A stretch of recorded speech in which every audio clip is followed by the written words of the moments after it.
Hi, folks. Bob Mannery here. You're listening to A2D Radio, real sports talk radio for the fans, by the fans, no agenda.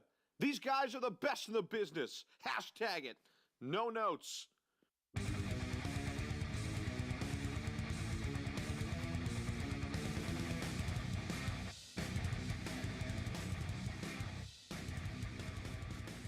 Welcome, ladies and gentlemen, to a brand new Hockey Happy Hour. We are live right here on A2DRadio.com. I am Matt Sansuti. The Penguin lover himself, Michael Klankoff, is not here right now. However, though, we do have the Dark Wing, Brian Daly, right on over here. And I'm here.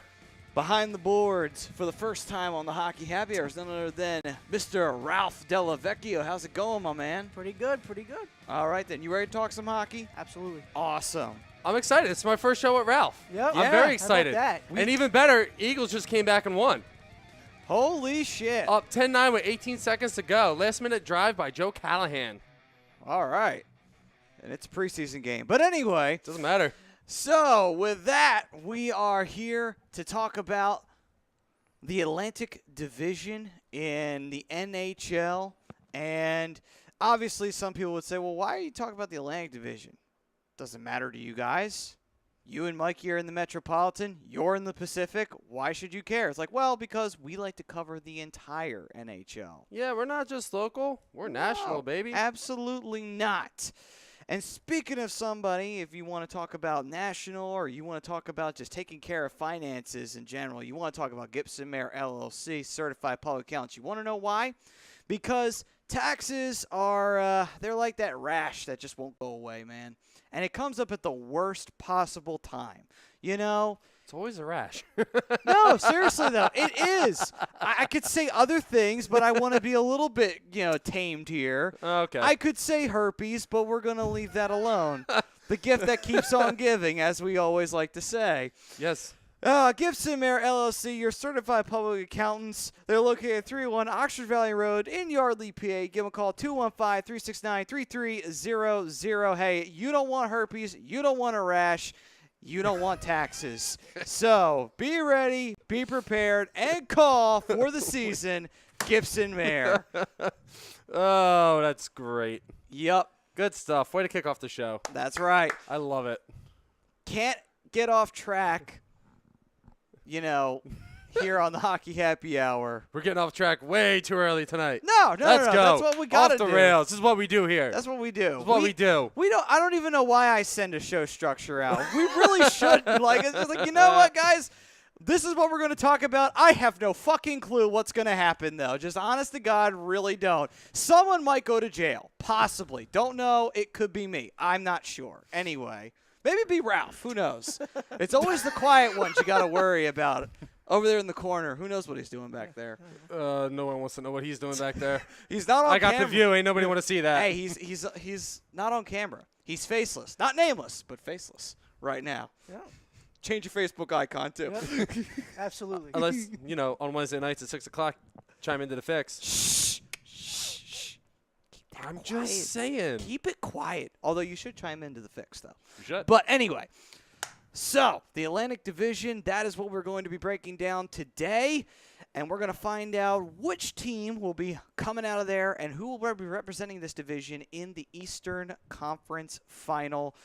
And why are you shaking your head? Just some of the comments I'm seeing already. Like, come on, guys. The Flyers aren't in the Atlantic. When we cover the Metro, vote the Flyers. But come on, let's. That is the exact reason why I said what I I love the said passion. earlier in the show. I love the passion. Like, I get it. But come on, let's talk the Atlantic Division here. Relax. We're breaking them down one at a time. Hey, look at it this way. It's us previewing the competition for the Flyers and for you to have firsthand knowledge going into their matchups with Atlantic Division opponents. That will be happening at some point.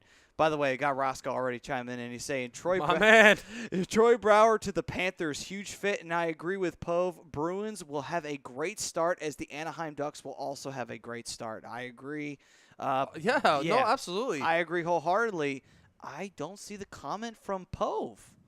Well, Pove commented over here on Facebook. Oh, okay then. What's up, Rob? Have a feeling Bruins are going to be real tough this season.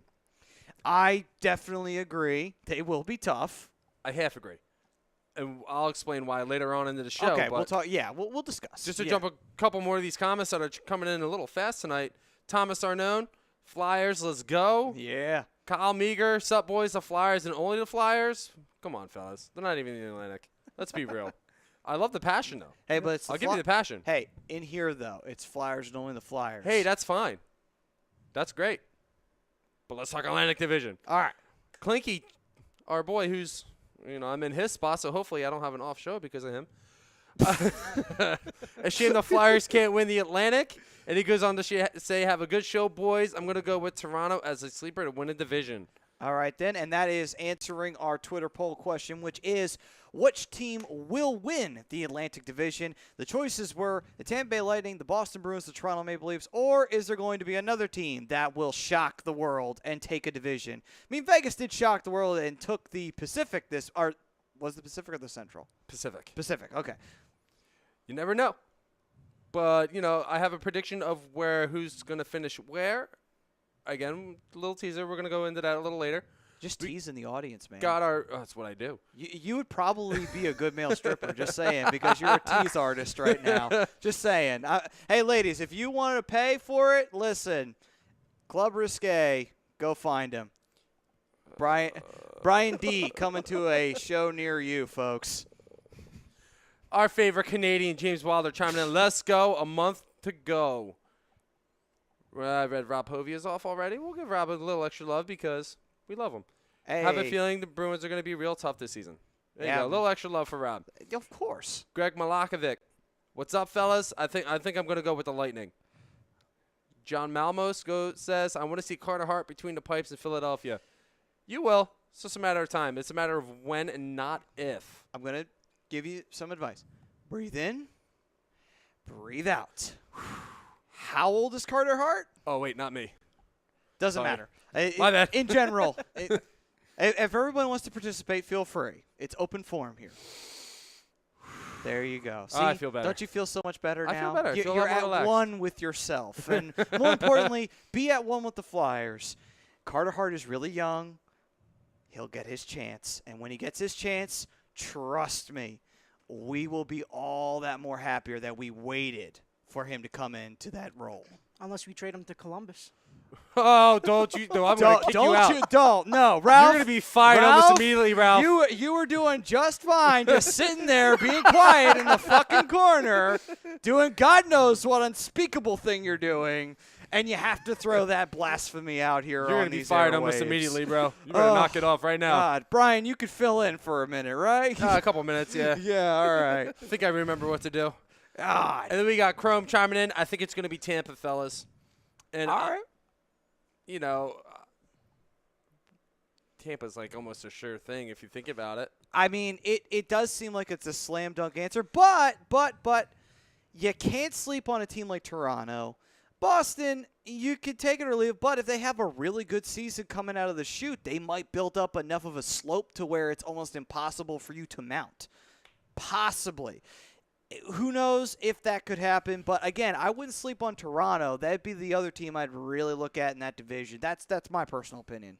And I'm going to give the rest of my prediction, if you don't mind. Sure. Go right ahead. So I got Tampa Bay winning the Atlantic Division. I think it's a slam dunk. They're just the best overall team in that division. Second, I got Toronto. Third, I got Boston. Fourth, I got Florida. And I'll explain why I got Florida so high in a little bit too. Detroit, I got in fifth. Buffalo, I have in sixth. And I think Buffalo is going to be a big surprise this year. Montreal in seventh and Ottawa in eighth. Ottawa's Okay. going to bring up the reins this year. All right, so we're going to break this down. Are we done with the comments? Yep, we're good. All right, then let me check the YouTube here. All right, Whoopsie. we are in the clear, so we can now break this down team by team. So let's do this. Let's start with Tampa Bay, the obvious. The Uh, reason why most people are probably tuning in because they want to hear us break down Tampa Bay. Do you want us to start with Tampa, or would you rather start from the bottom, work our way to the best? We can work from the bottom. I like that better. Yeah, why don't we work Keep from you the on suspense. Yeah, let's go from Bastards. the worst to the best. Let's do that. All right, so we got Ottawa first. Yeah, Ottawa is clearly going to be the bottom feeder in this division, and I don't really think we need to go into too much detail why. I mean, they've been trading off pieces. They basically hit the reset button. They realized that, yeah, this team got to the Eastern Conference Finals 2 years ago, and then after that, nothing happened. It didn't get any better this past season. It's like it's spinning their wheels. Ottawa's been spinning their wheels for a long time, ever since that Daniel Alfredson-led squad, ended their run. That team's been spinning their wheels time and time and time again. They've never found a complete answer to his leadership, and they never found a complete answer to their goaltending problems. But Craig Anderson was a solid goalie for a period of time, but then after a while he started to show a little bit of age. They tried to go with Andrew Hammond. Hamburglar was only good for that flash in the pan 1 year. After that, he couldn't do shit. And then on top of it, what's-his-nuts couldn't score a fucking goal to save his sorry ass out in Ottawa.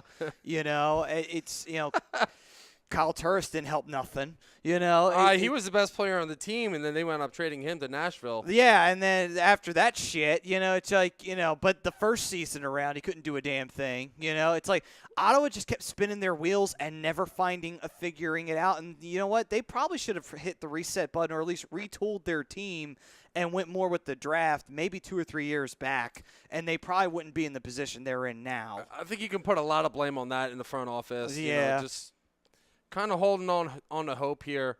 But they did a huge move. They made a huge move last year, bringing in Matt Duchene, which is why Kyle Turris wound up going to Nashville as a part of that 3-team deal. But, I mean, they still have a fairly good offense looking at their roster. They got Mikhail Bodker. They got Matt Duchene, Ryan Dzingel. They have a decent offense. They can put goals on the board. But the defense is going to suffer because you have a huge question mark right now with Erik Karlsson. Oh, is he going to stay or is he going to go? I think he's going to go. I think he's going to go too. Yeah, he's going to take a big fat contract somewhere, and he's going to leave Ottawa, and that's going to pretty much leave a nice giant gaping hole for your defense, and that's going to fuck them badly. And they still really haven't figured out their goaltending problems, and that's another issue. That's a huge question. Is Craig Anderson? He's a streaky goalie. He can be. He's going to be good 1 year, bad the next, good the next 2, bad the next 3. And when he's what Craig Anderson are you going to get this year? Yeah, and the problem is, like, when he's on, he's fucking on, and he's almost impossible to score on. And when he's off. And if you lose your best defenseman, you lose your team captain, your identity's gone. Oh, absolutely. And you're going to have to fight to find it. Now, you're going to have guys like Borowiecki, Cody Ceci, Weidman, like they're gonna need. These are the guys that you're gonna need to step up in the defense without him. The other guys, I'm not confident in. It also depends on the return you get for Karlsson. See, the problem is that those guys are really young, and the issue that I find was, like, are they in the position that they need to be in to step up? Because that's the other thing. They're gonna have to. They're gonna have to, but that's the problem. When you have to do baptism by fire, that pretty much means your team is going to take a massive step back. And I do see Ottawa taking a massive step back because, I'm looking at the roster, man. Like, let's be real. You lose. I mean, you lose a guy like, you lose Mike Hoffman. You're gonna lose probably Bobby Ryan, and you're in the deal with Karlsson. So those are your guys that have been on the team the longest. Those are your leaders. They're gone. Who's the next to step up in that locker room? Well, I don't see anybody. No, because that's the other thing, too. With that kind of a team that's young and has some talent, what you need to do is it's not the veteran presence up front. You need a defenseman who can at least take these young guys and mold them into something. And that's, unfortunately, you got to be careful treading that water because you don't want to get a guy who's 38. You don't want to get a guy who's 36. You want to get a guy who's maybe 28, 29, 30, 32, something around that range where you can sign it to maybe a 5-year deal, get those young guys with some talent, and have a veteran mold them into something that they could be. And then have your offense getting retooled, have your defense getting retooled, possibly find a goalie that could be decent enough to string and bridge a gap between a future goalie that can lead you to a promised land later down the line. Point is, you got to fix this team from the ground up. Well, offense-wise, yeah, you got some talent, but the thing is, they're veterans. They're not going to want to stay on a rebuilding team if they want to win a Stanley Cup. They're going to want to go somewhere else unless they're guaranteed a captaincy. Your leader, once you lose to Erik Karlsson, is going to be Mark Borowiecki. He's going to be the 28-year-old vet that you're going to be relying on. You're going to have to go and with I just him, don't think yeah. he's that. I don't think he's good enough. No, but that's the thing. He's going to have to be a transitional captain. You're going to have to find a better defense. You're going to have to find a better defensive leader.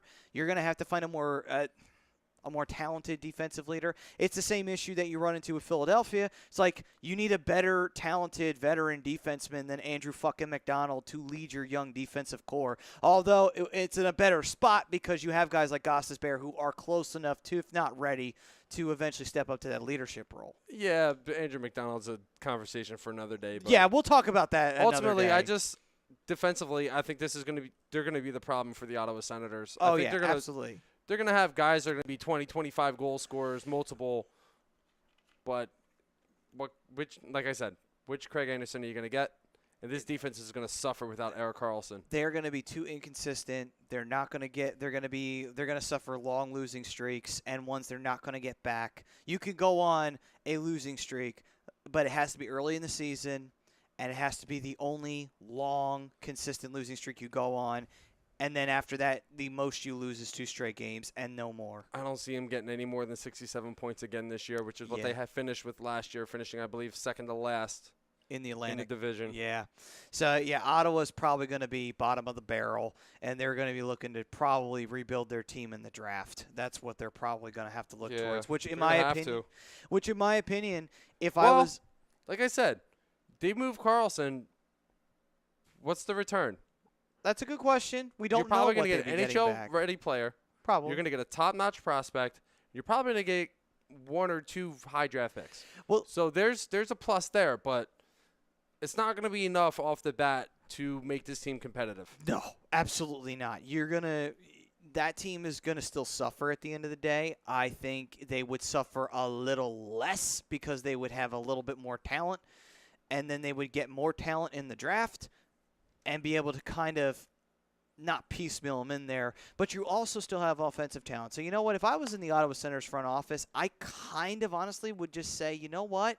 Let's blow it up. Let's just – I think they're starting to. I think that's part of the reason why they want to get rid of Erik Karlsson, too, is because they want to start over. Don't be surprised if a lot of their offensive talent winds up on the trade block and teams are looking to try and grab – players from the Ottawa Senators by that time. I wouldn't be surprised. Like I said, you're going to see – you already saw Mike Hoffman go for the obvious reason. And for those of you that don't know the story behind it, kind of ripping into into Erik Karlsson, his wife, and their late son, Axel. So they shipped him out, sent him to San Jose, and 3 minutes later he was sent to Florida.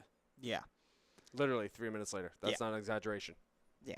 And David Roska actually chimed in. He said about, I guess, Karlsson, he needs to go to Florida to kick Hoffman's ass. I'm sure that's one of the places that he's not wanting to go. I'm sure they probably duked it out already. Probably. That's another reason probably why Ottawa isn't doing as well as they should be, because their team is not. It hasn't been ran properly, and I don't think they have good coaching. I think they've had mediocre coaching at best on top of it. They haven't had a good coach since Daniel Alfredsson was on the team. That's how long ago it's been. It's just time. It's just time. Yeah, they really better to do it now than never. I mean, it's better late than never, but they're in a Yeah. situation where they have to. There's no choice. They didn't do what the Flyers and what the Rangers are doing and what Boston did, and that was, you know what? Let's not just blow it up. Let's retool. They actually just tried to piecemeal it, and now they're starting to suffer the effects of it. Like I said, they made some decent moves in the offseason. They got Mikhail Bodker in the Mike Hoffman deal. They did, They got Bobby Ryan needs to return to his form. but Mark Stone and Zach Smith are 2 pretty good players to have on the second and third lines. I mean, it's not a terrible team. Matt Duchene's going to be their first-line winger or first-line center wherever they decide to play him, because you can play both. Ryan Dzingel is going to probably be your second or third-line center or winger. Sorry. I was looking at Matt Duchene again. It's a decent team. Gigi Pajot, It's going to probably be your third line center there. Like they have a decent offense. It's just like I said, they got some things to work out on defense and goaltending. They do. So, with that, Ottawa is going to take the number 8 Blotch right there in the Atlantic Division. Now to the number 7, the second to last spot. I actually have the Detroit Red Wings falling here. I have Montreal, and I'm going to explain why. Go ahead. Carey Price. That's the reason. I think unless Carey Price returns to his form, his MVP form, his Vezina Trophy winning form, this team isn't going to do shit. You have Max Pacioretty, who will go a little more in depth in this in a few minutes, but he wants out of Montreal. Montreal doesn't want to give him a deal. He doesn't want a deal from Montreal. He wants out. They haven't talked contract extension with him. No, they haven't. Now, they have some good offensive potential, but defensively, they fucking suck. Like Carl Alzner, yeah, he's good. Jordy Ben, yeah, he's a good, third pairing defenseman, but it's just this team just does not look good. They did a good job bringing in Jonathan Drouin. They did a good job bringing in Max Domi, but outside of that, and Max Pacioretty, who's probably not going to play well because he doesn't want to be in Montreal anymore. Where's the offensive punch? You don't have any, and you're gonna have to rely too much on Carey Price to. It's not play that, well in the net. It's the worst time period to rely heavily on him. You could do that back in 2000 and freaking 10 and fucking 2011 and shit like that. This is not 2011 or 2010. This is 2018. It's 8 years later. I mean, outside of those three guys, Brendan Gallagher's a decent player, and then you have Andrew Shaw, who just. He's a specific type of player. He's not a scorer. He's there. He can, but he doesn't. He's a body who fills a role. That's basically what he is. And then you look at the defense. You're not going to have Shea. They're not going to have Shea Weber to start the season, which is going to kill them immediately coming out of the gate. Which absolutely hurts. But Carl Asner, yeah, he's a good defenseman. He's a top pairing. Jordy Ben, like I said, he's like a 2 or 3. Outside of that, I don't know who any of these guys are. Jeff Petrie, I know, but he's bottom of the barrel, in my opinion. Petrie has been on so many teams, and he's never found a fit. He's just kind of there. He's another one of those guys. He's just there. That's just like David Schlemko. Like, he's in the same position. Schlemko, he spent a lot of his time in Calgary, and they shipped him to Montreal. And I believe he was in Arizona beforehand. He may have been. I don't remember where it was before. I think he was in Phoenix he's prior to that. This team is a mess, and this front office is a mess. It is. Montreal's probably set to fall for a period of time. I think, they have a lot to figure out in the front office. They need to get rid of Marc Bergevin, and I don't think they know how to. I think they're afraid to. And he's doing nothing but hurt this team. Maybe he has some incriminating photos of the owners. It wouldn't surprise me. That seems to be the thing these days. I mean, that's my only reason of why that man's been able to keep a job for so long. He's just like, this front office is killing this team. It's killing the flow of this team, and I really don't see them scoring much. I don't see them playing defense well. And like I said, unless Carey Price returns to his Vezina award-winning form, this team doesn't stand a chance. And we've already seen what they do without Carey Price in net. Yeah. Now, I have Montreal finishing 6th ahead of Detroit, and the only reason why I put Detroit lower is because Detroit really has gone full-blown rebuild.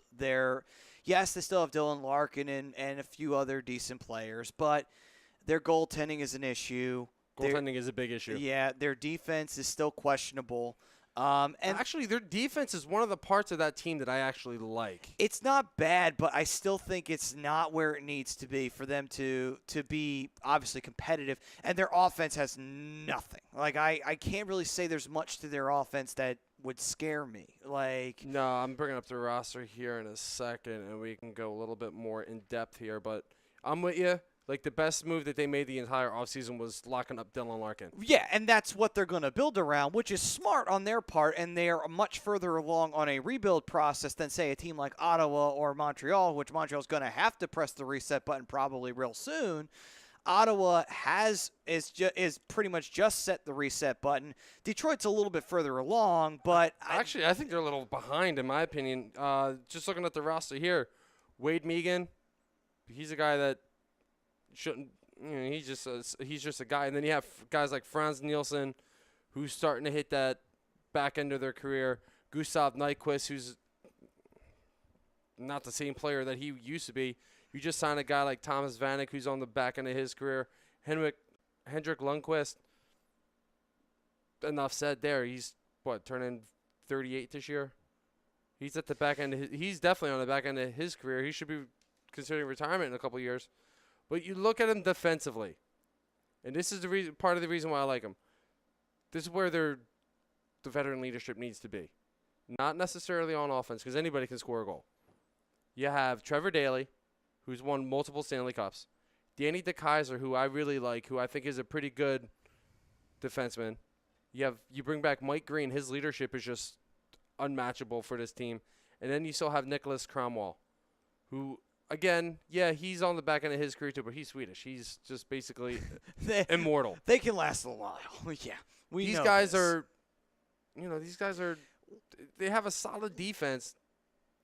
Their goaltending is going to hurt. I like the fact that they signed Jonathan Bernier, but Jonathan Bernier he's not really going to help.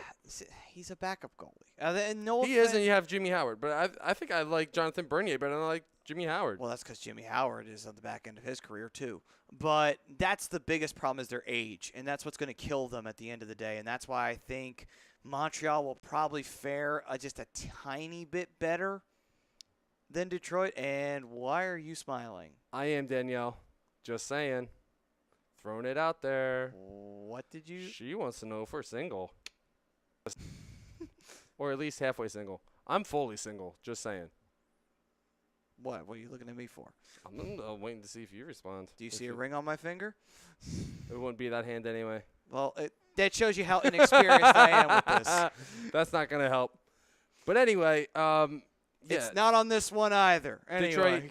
Detroit, I think, is going to be a little bit better than last year because this defense is going to be healthy. And the addition of Jonathan Bernier. I just, if Carey Price puts on a decent year, I actually see him outdoing a guy like Bernier. And I see Montreal doing a little bit of something. I don't see them doing a lot.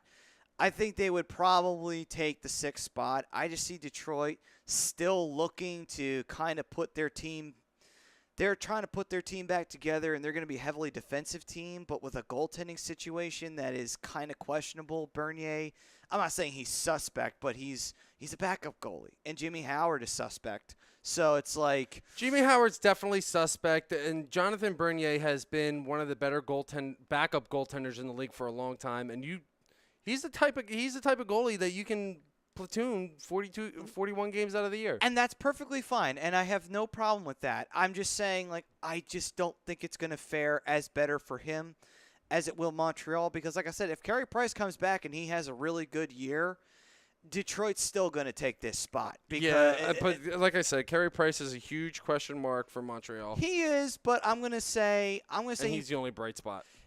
And being the only, I think he will probably be the one thing that separates them in Detroit, and that's I'm not saying Montreal deserves to be 6th. I'm just saying I think they will be 6th because of him. No, alone. Absolutely. No, I totally get it. I totally get it. I'm so, moving on to that, I think, do we both have the same team here? I'm wondering if we do. Who do you got? I have Buffalo in 5th. 5th? No, I had Buffalo in 7th. Really? Yes. Okay. Interesting. I like where they are for the most part. And the reason why I have them a little bit lower, goaltending. Goaltending is a huge question mark for them. I hear you on that one. I'm going to say this, though. I think they make up for their goaltending, though, with a little bit better on their offense. I think their defense still all right. Few things here or there. But I think Buffalo, they've been waiting for a moment where teams are going to start slipping up and really not doing all that well. Compared to Montreal, Detroit, and Ottawa, I really like Buffalo a lot more than I like the other three. At least in my honest opinion, I can look at it that way. I see this team being a huge surprise. That could be a huge surprise in this division. Here's why. They overhauled their roster last year. They did. The additions they brought in are leaders. They are. Guys that this Buffalo team needs. Yeah, you bring in a guy like Kyle Oposo. Yeah, he's a good leader, but he's only one guy. Jack Eichel's going to take the next step forward like he has been. But then you bring in a guy like Jason Pominville, Who's a major veteran player, Patrick Berglund. which, by the way, Pominville played with Buffalo before. He has. He spent most of his career. Marco Scandella on the defensive side, Another which they important needed signing. Yes. big time. They bring in Vladdy Sobotka with Patrick Berglund, but this is the move that I really like for Buffalo. I questioned it at first, but I really like it. Jeff Skinner.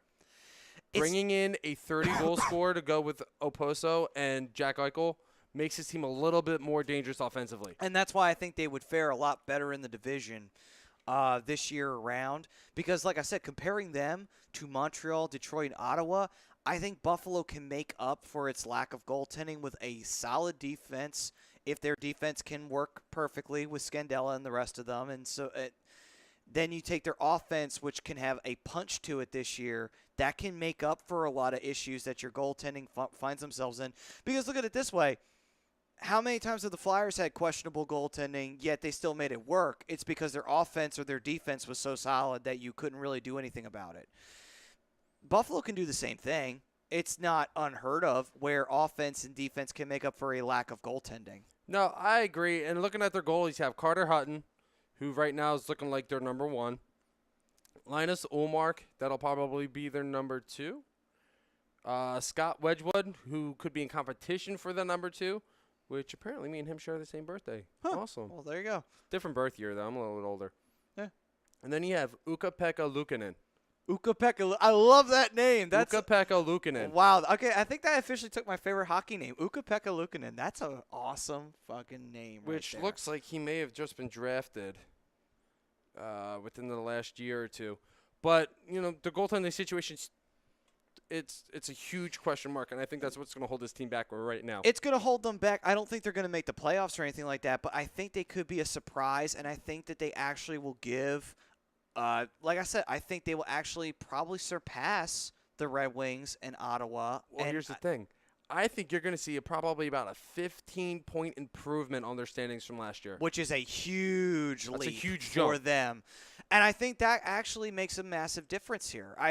Because I think Canadians down, Red Wings down, Ottawa down, definitely fucking Well, I see down. Montreal going down. I see Ottawa going down. I see Detroit kind of going. Detroit's going to hover, but I think because they're still trying to figure out what they want the identity to be of the Red Wings, Right. because they still have to build around Larkin right now. But I see Buffalo going up. Buffalo's they brought in going a up, bunch and- of leadership, and I love what they think did. that's why they're going to do real well this year. I think they're going to be fifth. I still don't think they have enough yet.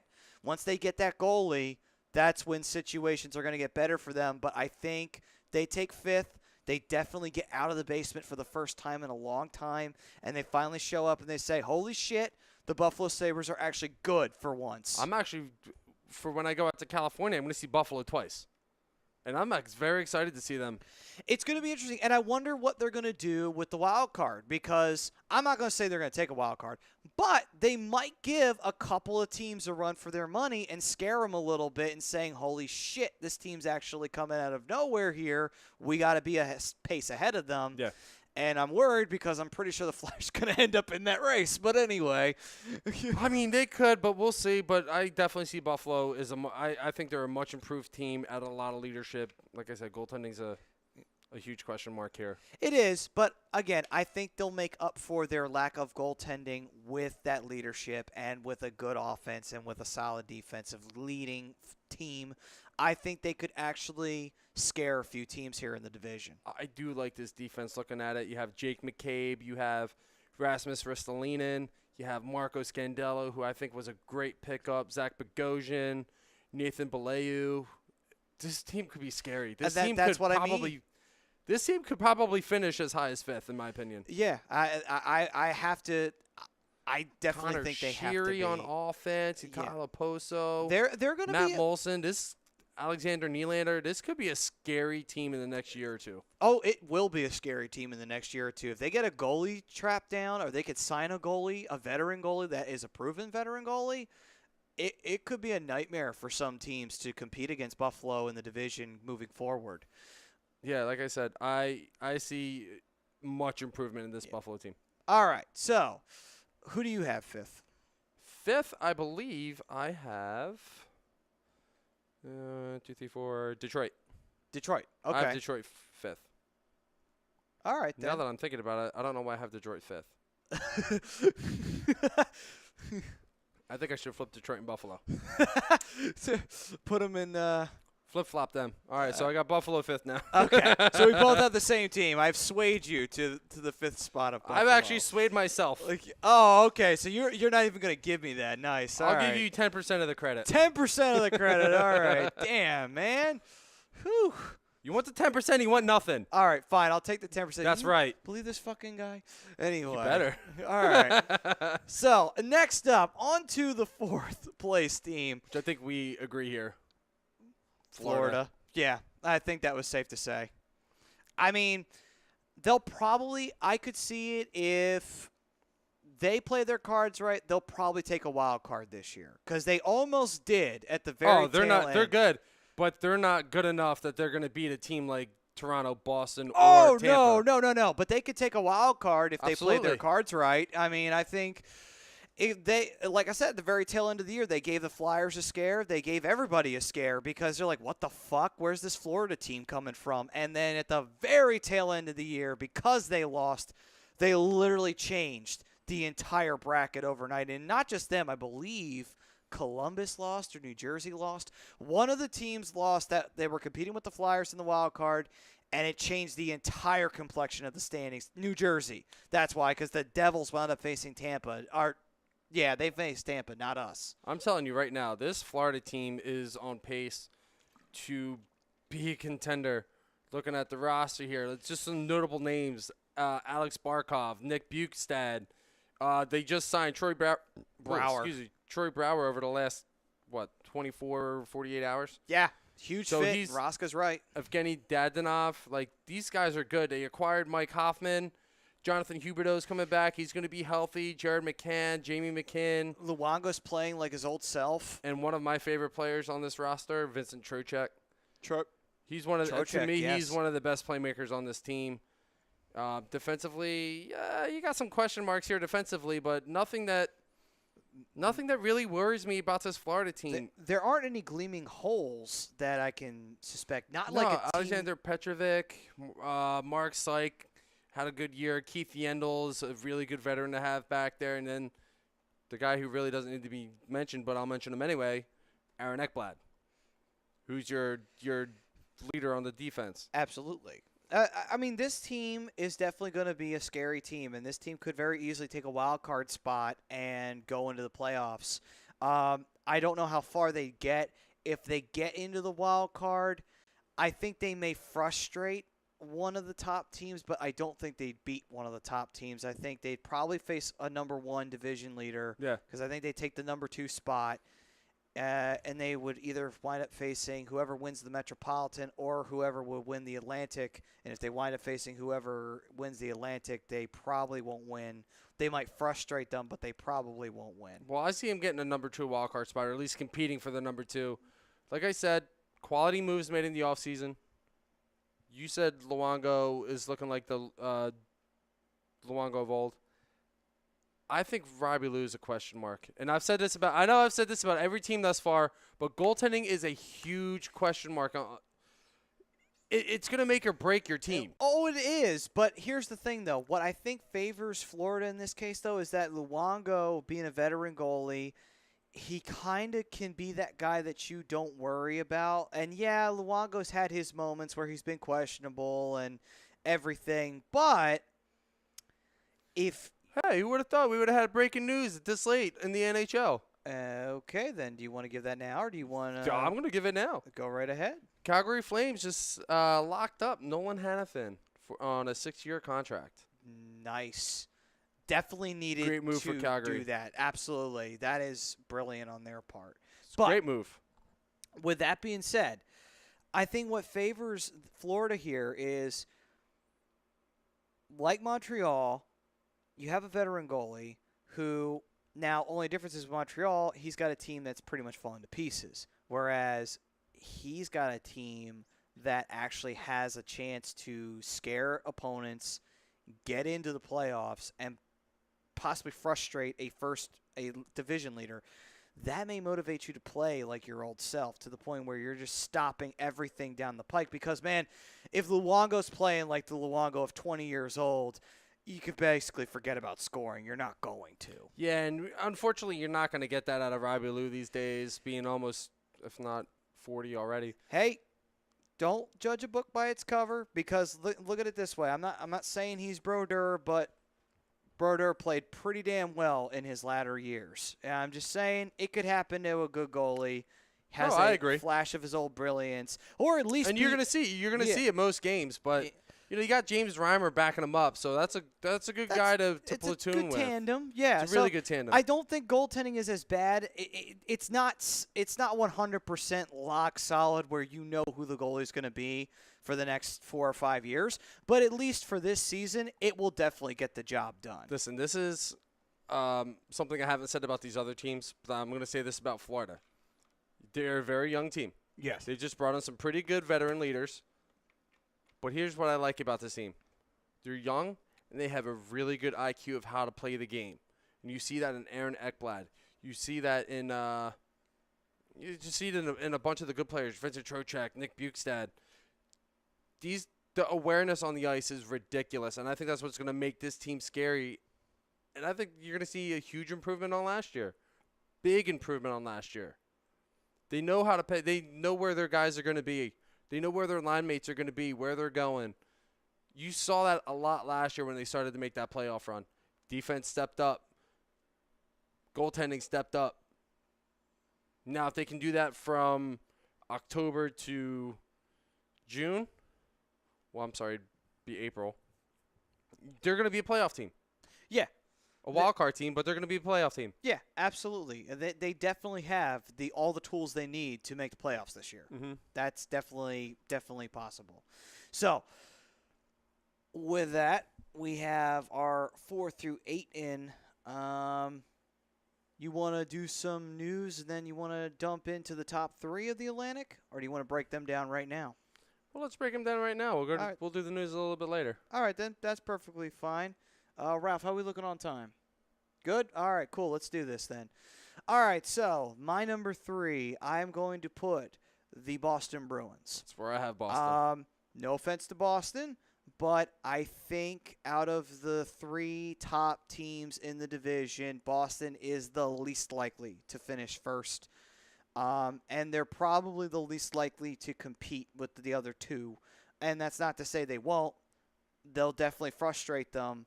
But Boston is not as solid as I think they need to be compared to the other 2. They're aging a little bit too. Yeah. You're one of your best players is one of your oldest players in Zdeno Chara. You're waiting for his retirement. On offense, there's a few guys I can point out that are obvious. David Backes is a good player. Yeah. Patrice Bergeron's obviously your best player offensively. Brad Marchand and David Pastrnak. Yeah, and that's again though. Besides Pastrnak and Backes, there's still more of an aging core there with Bergeron and Marchand. You don't know how much longer they got left in them. You know, I mean, Bergeron's probably got a little while left in him. Marchand, not so sure, but you know, Boston. Bergeron is 33. Bergeron's got a little bit left in him. So Marchand's younger. Marchand is 29. I see that, Not much but younger. I see that, but I don't know if Marchand's gonna.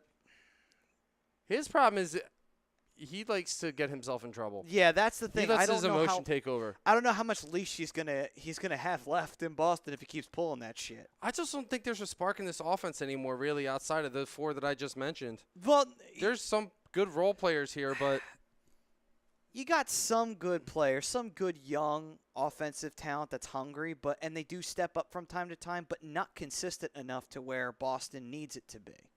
no, agreed. And it's kind of is what it is. Like, I like the addition of Chris Wagner. He's going to bring a little physicality to the 3rd or 4th line. But, like, outside of that, nobody on this roster doesn't really appeal to me. Now, if we go defensively, I think they're really good.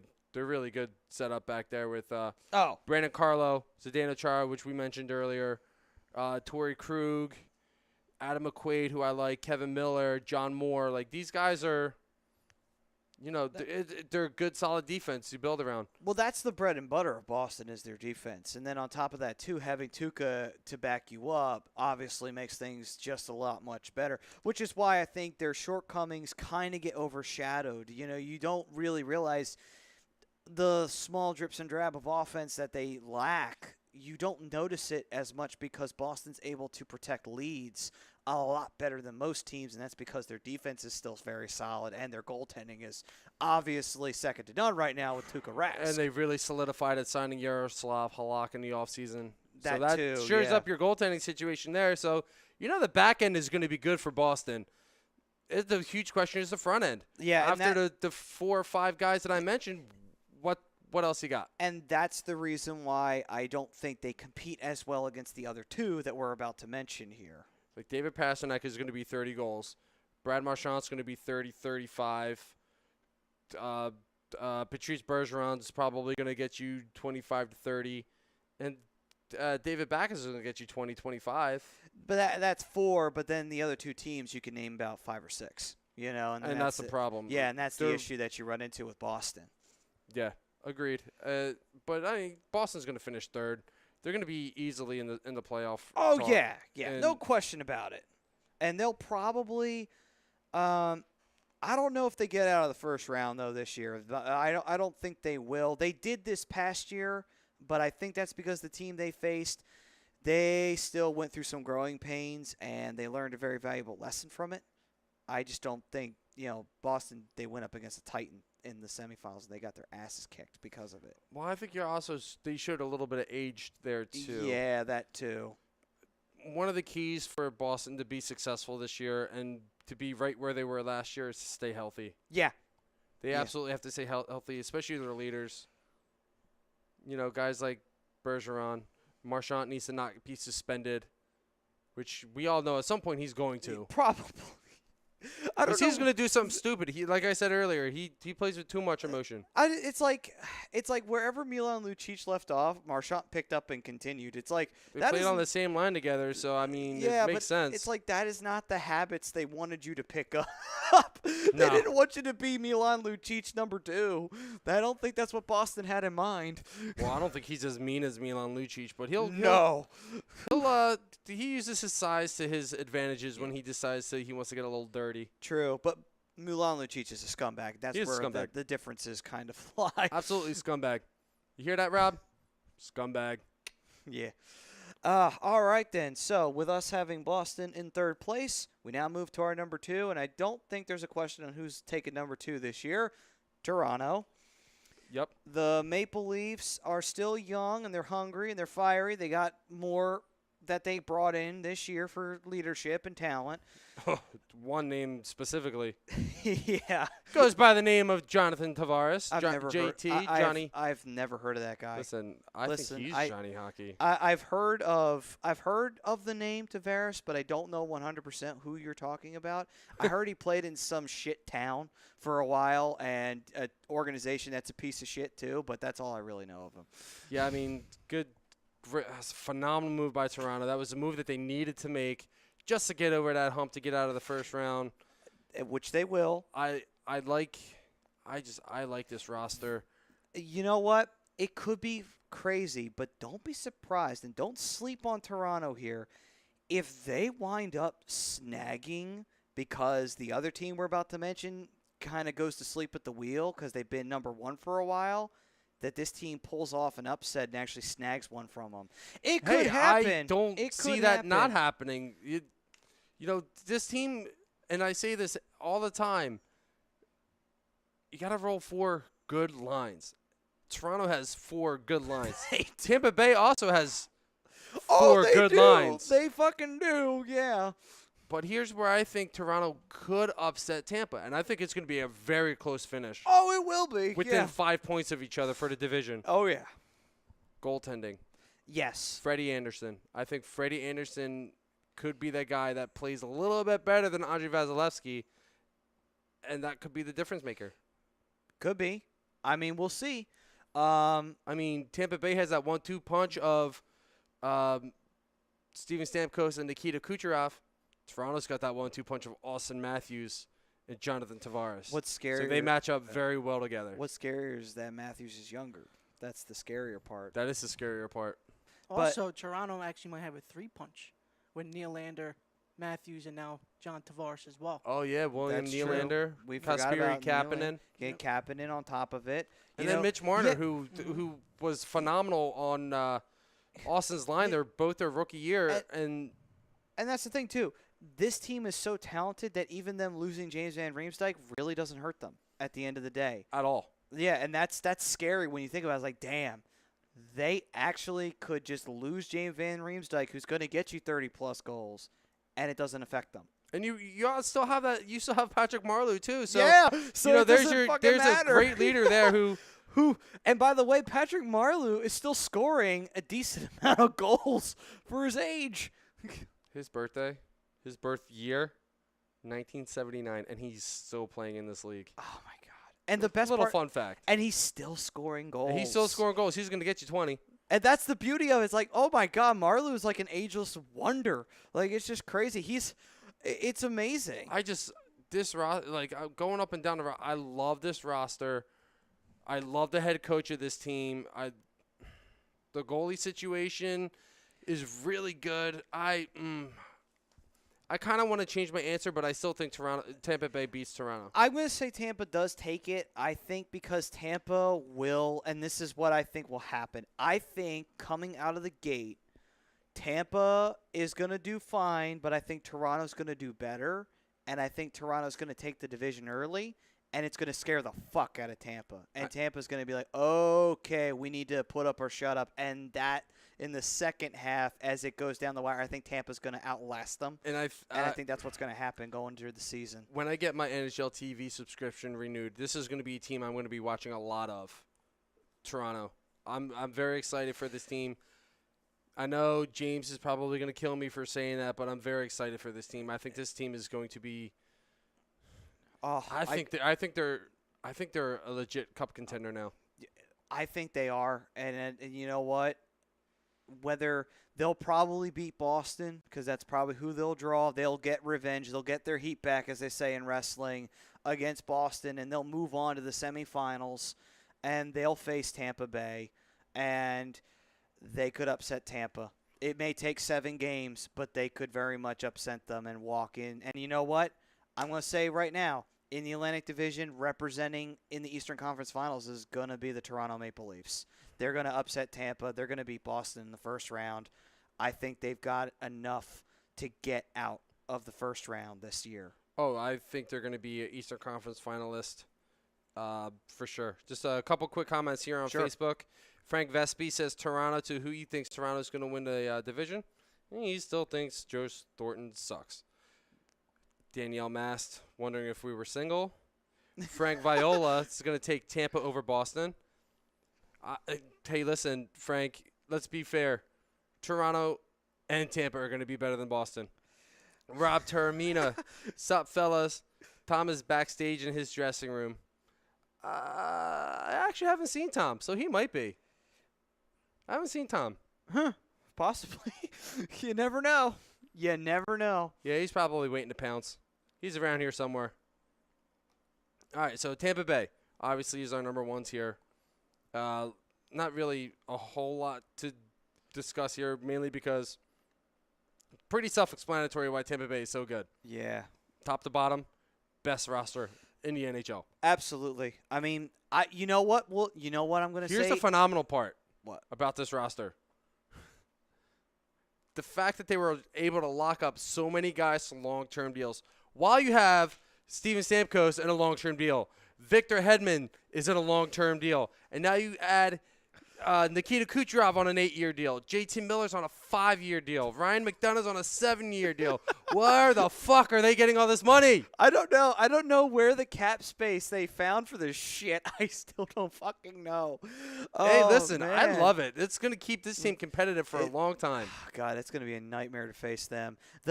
As my team gets It already better- has been. Well, it's gonna. Well, It's going to be worse because you know what? It's going to affect my team as my team gets better because I'm going to have to fucking deal with these assholes. And they have a better goalie now in Andre Vasilevsky than I they know, did with Ben Bishop. It's going to be so fucking annoying dealing with them because this is assuming that the Flyers get out of the Metropolitan and wind up in the Eastern Conference. You know what? It's going to fucking happen. It's going to happen. The Flyers are going to get good enough to where they're going to get to the third round and they're going to have to face the fucking Tampa Bay Lightning, and it's going to be a fucking nightmare. You know what's funny, though? Oh, God. You used to have to worry about Tampa Bay being like, if you're a Lightning fan, and tell me if I'm wrong if we have any Lightning fans listening. Oh, what happens if Steven Stamkos goes down? This team is down the shitter. We're going to fucking suck, blah, blah, blah. We're going to miss the playoffs, no Stanley Cup for us. They don't have to worry about that anymore. Not anymore, they don't. Nope. Like I mentioned Kucherov a couple times. JT Miller's a good, solid role player. The defense is just absolutely fucking sick. Let me say this. And then you still have guys like Tyler Johnson. Let me say these two things, and I don't disagree with any of that. Triplets line, everything, perfect. Ugh. Tampa Bay, if this team had faced that Chicago team in that Stanley Cup final, Tampa would have a second Stanley Cup right now. Ugh. They probably could have beaten that Chicago team with the team they have right now. I don't care. Yeah, you have Patrick Kane. They have Steven Stamkos. Yes, you have Jonathan Taves, but you have a triplets line. There was enough offense punch right there to make this team that dangerous they could compete with Chicago. If they had faced that team at that time. And then you have Ryan Callahan, who's added to the mix. You have Alex Killorn, who's been a really good second, third line. Andre Palat, Cedric Paquette. Braden Point, who had a great rookie campaign for this team. They just have talent everywhere. They do. It's disgusting. They got talent coming out of their asshole at this point in time. Like, seriously, they're just shitting out talent. Some people might disagree with me. Braden Coburn. Dan Girardi, who's a little bit older, but he's still playing really good hockey. Victor Hedman, Ryan McDonough. God, Dan Girardi's on that team? Anton Stroman is a guy I forgot about, but for Christ's sake, Dan Girardi's another former Ranger. What the fuck? Like, seriously, that's like 3 fucking former Rangers that are on this team. This team sickens me. Ryan McDonough. What the fuck? Like, seriously. What is this, the retirement home for the fucking Rangers? Like, seriously here. Well, I mean, it's a good retirement home. I mean, might wind up getting a cup out of it. So, you know what? Better than you did with the Rangers. So, there you go. I'm not exactly sure how to take that considering Ryan McDonough and Ryan Callahan and Ryan McDonough are similar to my age. So, hey, listen, are you calling me old? I said this before about. Are we going to have to step outside and drop the gloves real quick? Listen, no, we don't have to do it. And Throw a couple little fisticuffs. I will explain why before you start. Don't need to explain. Before you start attempting to pull the jersey over my head. They're old for hockey standards. You're not. Well, here's because the thing. It's all different in perspective. Ryan Callahan's game changed a little bit when he went from the Rangers to the Lightning. He did. Yeah, he did. Went from being a pure goal scorer to being and also being on the first line with the Rangers to being a second line winger for the Lightning, but he also became a playmaker at the same time. So his game has grown a little bit. You're not going to see him put up 25, 30 goals anymore. You're going to see Ryan Callahan put up maybe like 50, 60, 70 points, a lot of them being assists, 15 to 20 goals a year. That's still respectable for his age. Absolutely. 33 is not old, you son of a bitch. I'm saying by hockey standards. Christ. So sensitive. Anyway.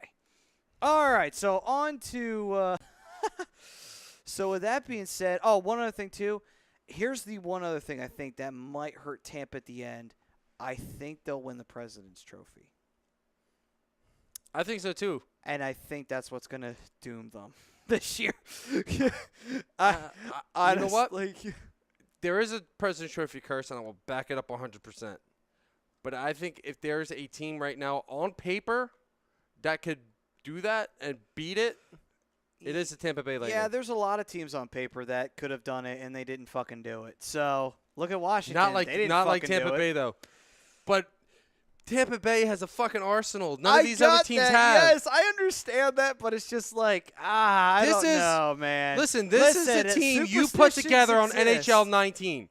This is a team you put together on any hockey video game you've ever played in your life. Dude, listen, I get that, but superstition. It's the teams that I've made up. Come on now. If their curses exist, they happen and they Yes, they do. consistently stay. I mean, Ralph, you could back me up on that. Come on. If you're playing a video game, this is the type of roster you put together.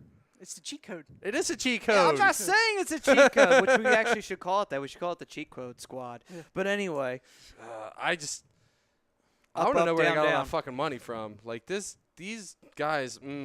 It's like the infinite life code in Contra. You can't fucking Actually, I'm lose. gonna look that up real quick. Actually, gonna no, look it's it the up. 30 live code. All right. Let's see here. I want to see where their cap is. Oh, it's got to be close to fucking borderline at this point. If it's not, I'm going to go fucking crazy. There's no way in hell it can't be. All right, just give me a second here. I got it up. All right. Do we want to do cap friendly? No. There it is. That's the one I like. Spot Tracks. That's the one I like. All right. So you got guys like Steven Stamkos, who's cap it. Come on, scroll down. Feel free to scroll down. Come on. You know you want to. All right. So total cap, they're at 76,000. Where's the 76 million? I can't tell. This screen is 76. going No, funny. they cannot. 76 be million. Okay, I was 76 going to say 76,000. Like, that's the cheapest fucking cap I've 76 million, seen. 710,883. If- They have 2.6 million left in their cap. Yeah, I was going to say they have to be at the fucking brim for their fucking cap space. So all right, so real quick before we go to break here. Stamkos' cap hit 8.5. Victor Hedman 7.8. Ryan Callahan 5.8. Andre Paulette is a 5.3. JT Miller's cap hit 5.25. Tyler Johnson hitting 5. Oh, Nikita Kucherov's cap hit isn't that bad. Oh, I wonder if they put the new. Yeah, they did. 4.7. Did they front load a lot of those contracts? I think they front loaded them.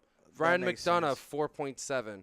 Anton Stroman 4.5. Alex Killorn 4.45. So they're not as high as I thought. Obviously, Stamkos is still the highest paid player on the roster, but that would make sense. these guys took discounts to play here because they know they're going to win. A couple. Yeah. Yeah. I think that's safe to say. All right. So, with that, we are going to head to break. And when we come back, we'll talk a little bit about what's going on in the NHL. There were a few tidbits. We covered Max Pacioretty not talking extension with the Canadiens because he's planning to get the fuck out of Dodge, and I don't blame him. As for that, though, we got some updates on Simmons for the Flyers fans of the world, which I'm sure everybody is hopefully sticking around for. And we'll also talk about Tyler Seguin and his situation out there in Dallas. That is on the other side. But first, I want to talk to you all about Scanzano Sports Center, located at 5 Carnegie Plaza in Cherry Hill, New Jersey. Give them a call at 856-889-3434 or visit them on the web at www.scanzanosports.com. This is the Hockey Happy Hour at HDRadio.com. If you joined us on Facebook, thank you. The other half will be posted down in the comments. You can click on it there and follow us for the rest on YouTube. As for everybody on YouTube, stick with us. We're not going anywhere, and we'll see you guys right after this.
Hi, folks. Bob Mannery here. You're listening to A2D Radio, real sports talk radio for the fans, by the fans, no agenda. These guys are the best in the business. Hashtag it. No notes.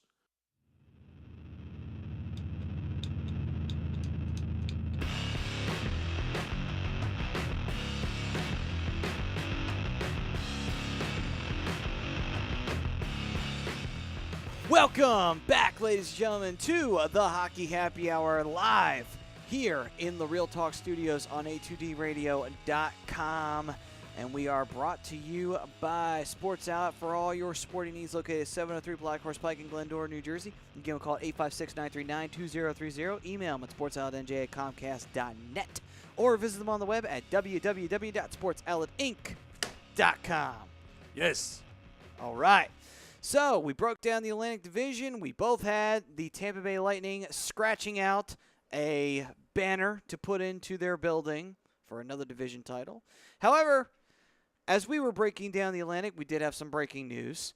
And now we also have some other news and notes that have come around from the league this year, for this evening. Real quick before we jump into that, a little bit of the details in the Noah Hannafin deal. Signed a 6-year contract extension with the Calgary Flames after being traded to Calgary for Dougie Hamilton along with Elias Lindholm. That's who it was. It's getting 29.7 over the 6 years, so his cap hit is going to be just shy of $5 million for the Calgary Flames, which gives them a little bit of flexibility with this guy. All right, then. That's not a bad signing at all. Because, you even said he had a career year, and he got him for the cheap. So I was like, all right, then. Nice. And considering how young he is, too. That, too. Yes, that is phenomenal. It's a great move for the Flames. It is. Wasn't Noah wasn't he a top 3 pick? I believe he was for Carolina. He was for right? Carolina, yeah. Okay. Him and Jeff Skinner were high draft picks. Both are gone. Yep. Well, it's because Carolina just realized, you know what? Fuck it. We're done. Well, they've been trying to trade Jeff Skinner for a while. They've been. I was expecting Justin Falk to get traded. I wasn't expecting Noah Hannafin to be traded. I really wanted to get Justin Falk on the Flyers, only because possible. I really want him to lead our defense and teach guys like Shane Gostisbehere how to be a solid defenseman, because I just don't want Andrew McDonald It's a possibility on this it could still fucking team happen. anymore. Like I said, Jesus. Carolina's in full rebuild. They're going to probably try and trade him to get some younger assets. Oh, So we're God. good there. I'm sorry. Every time I have to deal with that fact that son of a bitch is still on my defensive blue line. God. It'll be okay. You only got 3 years left. That's still way too fucking long. That did not make me feel any better. Thank you so much. That wasn't the point. The point was actually just to be funny, but Oh, well, thank you. Go to hell. All right, so. sometimes I think I'm already there. Oh, well, there you go. So then that means I'm Satan. Probably. Okay, then. So does that make Ralph a demon? That's fine. You're a minion. Okay, so Ralph's a minion. minion. All right, Ralph's a minion. All right, so with that being said. As all our religious fans just sign off. Oh, it's all right. All in good fun. Oh, God, they're talking to devil. We can't watch this anymore. Yeah. All right, let's see. What we got in here from the YouTube real quick. Oh, David Roscoe is chiming back in saying Trish Stratus said to Elias, you will never win a WWE Championship. Thanks. And that is him talking his fixation on Trish Stratus and Mandy Rose. It's already been duly noted. Dave, you're a little late on that, bro. Lazy booking, 7 o'clock, brother. We talking hockey now. And if you are a wrestling fan, yes, it was hilarious. On to Dave Roscoe then saying Tampa Bay should have won back-to-back Cup champions in 2002 and 2003, and 2003 and 2004. No.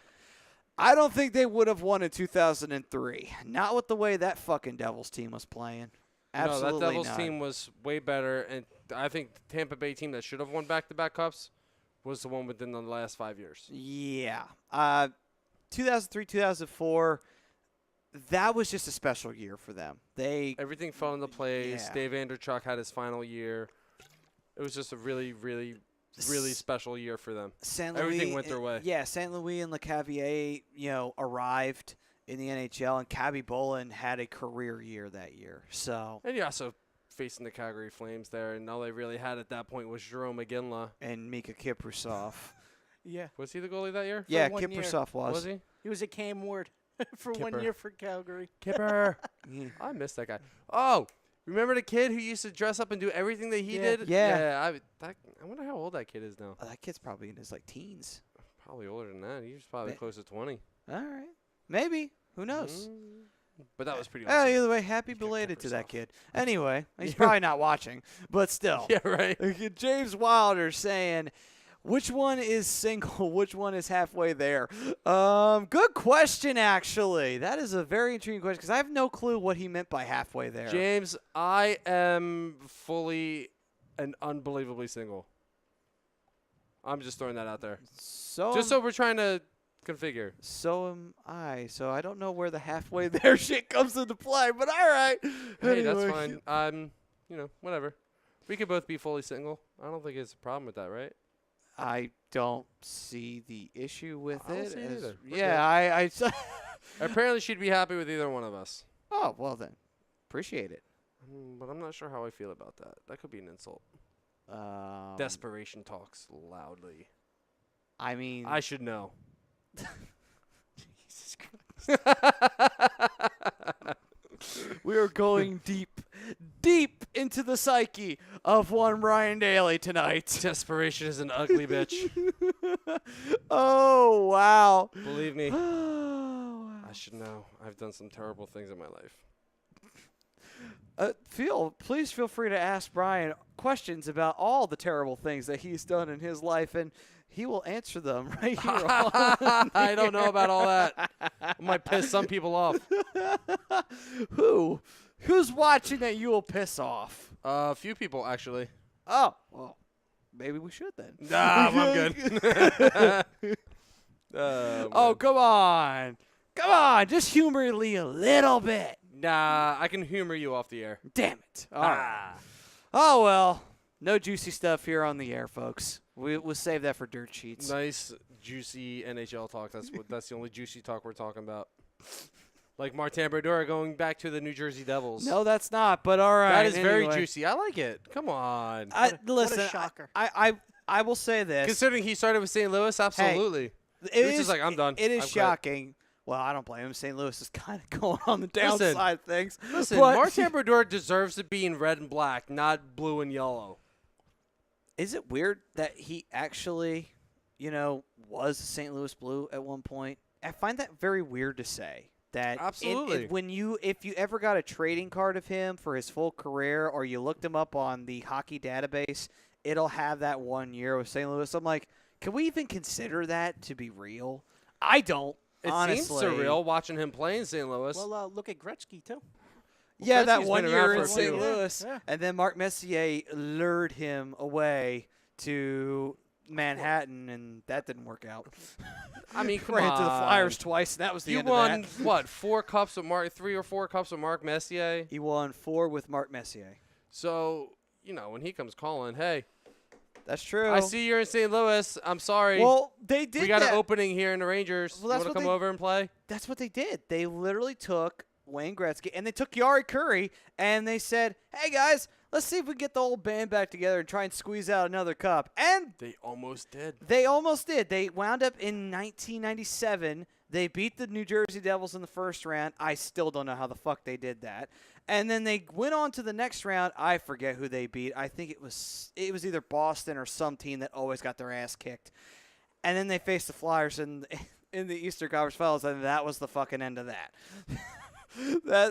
That was the days when the Flyers were the team to beat, and unfortunately they got beat a lot.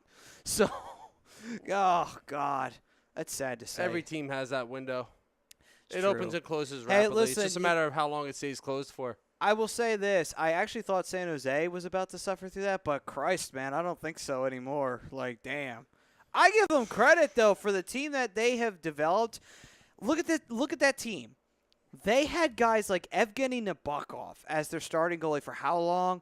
They had Jonathan Chichu and Oh, God, Jonathan Chichu. oh, God, I've been waiting to use that name, too, because they keep I keep thinking his name every time I hear San Jose Sharks. Where most people think Patrick Marleau and Joe Devin Thornton. Setaguchi. Yeah, Kevin Setaguchi. Actually, you know He what? still pops up every once in a while. Oddly enough, though, I actually think more of him with Minnesota because he started on Minnesota. Did he? I could have sworn he started in San Jose. Maybe I'm confusing him with Jonathan Chichu then. Yeah, but Jonathan Chichu, though, he was a San Jose guy through and through. And that's just the name that pops into my head every time I think of San And then Jose. you have Joe Pavelski, who comes Joe up with the Pavelski. team. It doesn't really break out until about 27. Owen Nolan was on the team for a period of time in the early 2000s. Mike Ricci, Mike Teemu Ricci, Solani. Teemu Solani, which I know you probably didn't want to have to say that. I don't think anybody really knew that he was on that team except for maybe you. Maybe Ralphie, I did, and I also knew he was on Colorado for that 1 year, which was weird. where he reunited with Reunited, and it feels so not for Sorry. Colorado. They got to the semifinals, and that was fucking it. But anyway.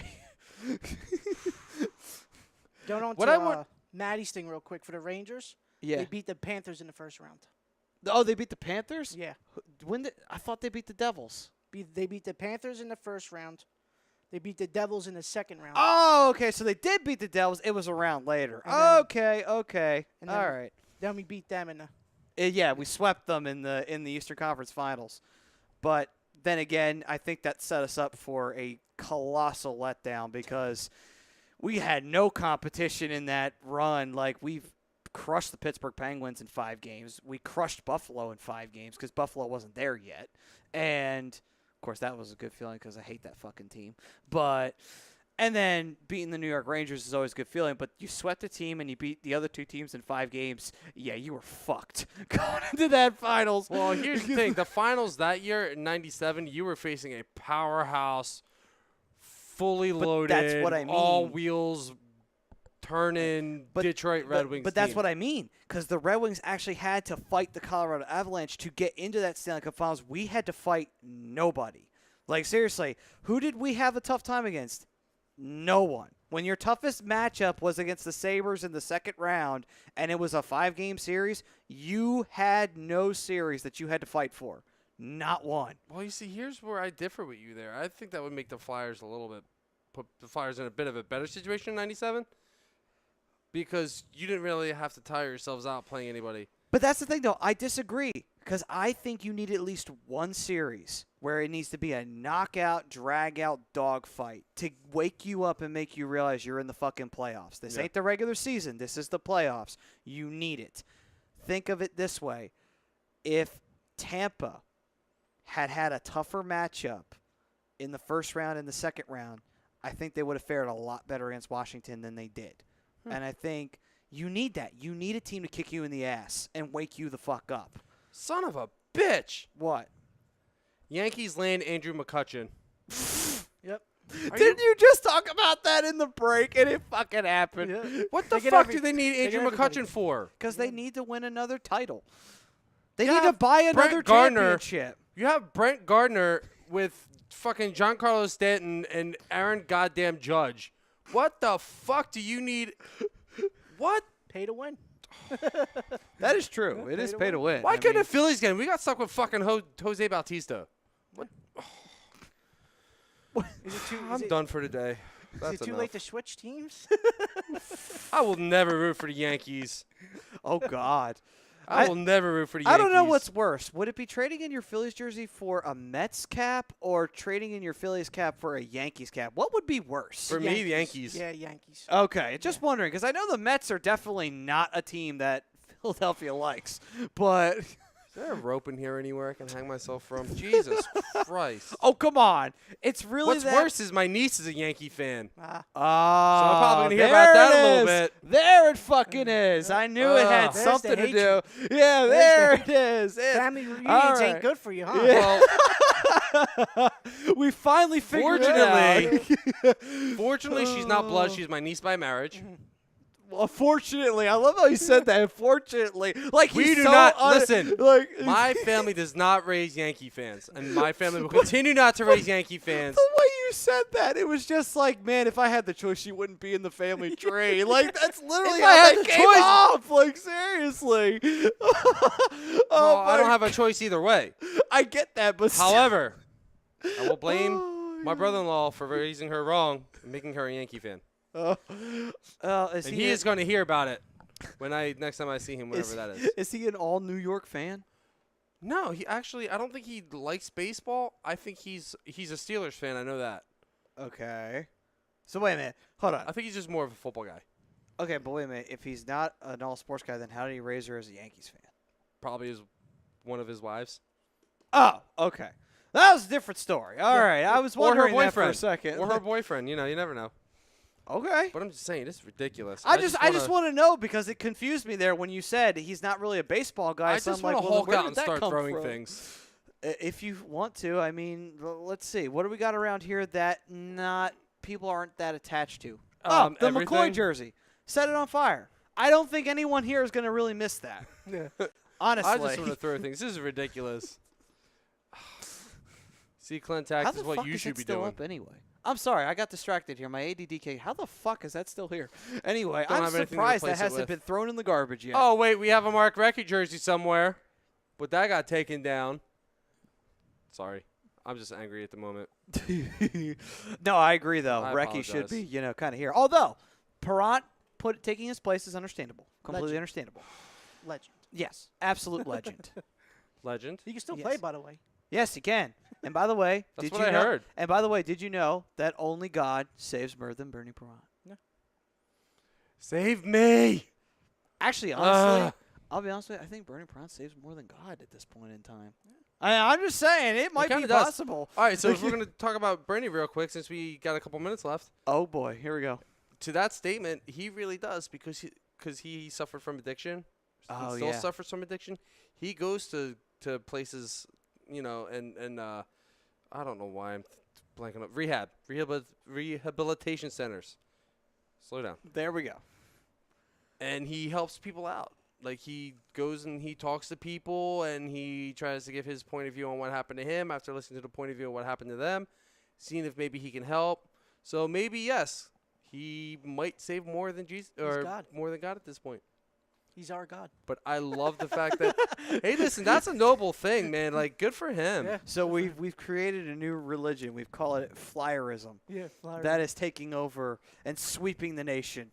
There's going to be a shrine to Bernie Perrant, Bernie in Perrant. Ralphie's basement later tonight. He'll be Bernie. he'll be on the cross. And we'll have an actual star in the background because we'll actually be, we'll assimilate other religions into it with a crescent moon up there at the top to finish the whole thing.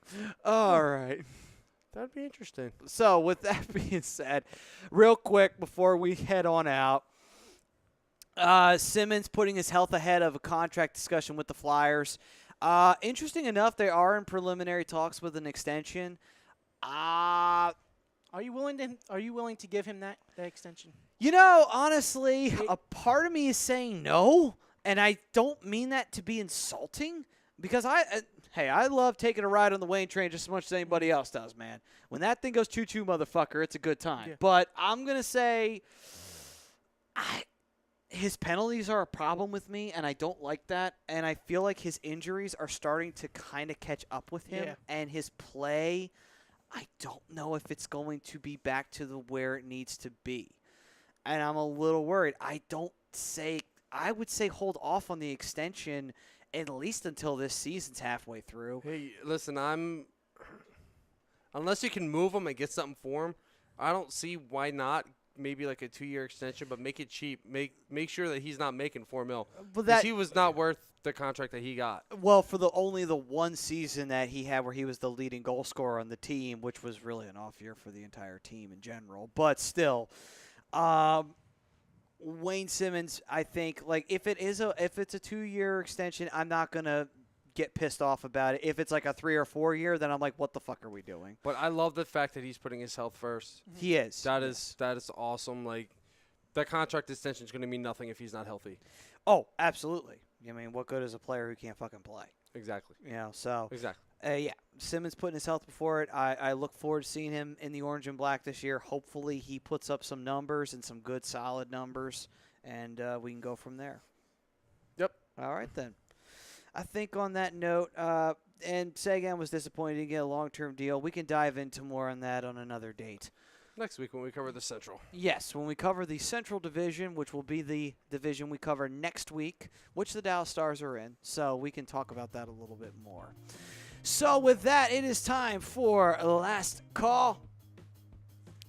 And we will say goodbye to everybody out there who joined us on YouTube. And we thank you for joining us on YouTube. James Wilder, we thank you for joining us, making the switch from the book to the tube. Thank you so much. David Rosca, as always, love you. James, I miss you. Yep. Robbie, thank you for chiming in, my brother. We love you and we miss you every day. And we thank you all for joining us here on A2DRadio.com. Special goodbye to Danielle. Thank you. And we will talk about the Central Division next week, 10 o'clock Thursday. Don't miss it, folks, right here on A2DRadio.com. This has been the Hockey Happy Hour, brought to you by Scanzano Sports Center, located at 5 Carnegie Plaza in Cherry Hill, New Jersey. You can give a call 856-889-3434 or visit them on the web at www.scanzanosports.com. Thank you all for joining us. We will see you next week right here on A2DRadio.com.